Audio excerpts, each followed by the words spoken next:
We're gonna learn about the installation, setup and usage guide for the Tachiyomi alternative on PC, that is Mangayomi. Firstly, Google search for Mangayomi GitHub and click on the first link here from GitHub, that is from code.apf Mangayomi. Scroll down on this page, come to releases, click on latest. Scroll down once again, come to assets, we're gonna find the setup file for PC, that's here, exe, just click here. Once the download finishes, begin the installation by clicking on the setup file immediately. Click on more info and then run anyway. It's totally safe. Let's go to desktop and it's here. Let's launch it. Very awesome. It has totally got the interface as you see in the Android version. So first things first, we're gonna go to browse here. Currently the sources section are empty because we don't have any extensions or extension repos.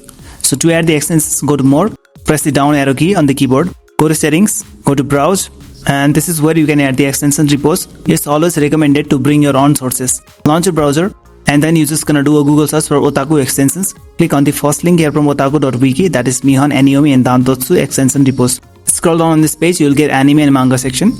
Since we are now adding the manga extension repositories, come here. And there are 4 popular categories of repos. To install any of these repos, go to manual and right click on the URL, copy link address and then go to Mangayomi. And then go to manga extension repos plus here, press the repo address or URL and then add. Now it's been added here, Keiyoshi. In a similar way, you can just go to anime and then add the repos here. So once you've added the extension repos, the next thing is to go to sources, go back, go to browse here, and if you go to extensions, now install any extension, for example this one.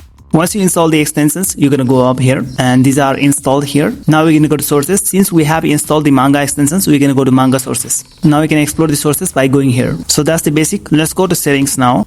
Go to settings, the general appearance, reader, player, downloads, etc. There's lots of things you can do and change here. Theme, app language, font, etc.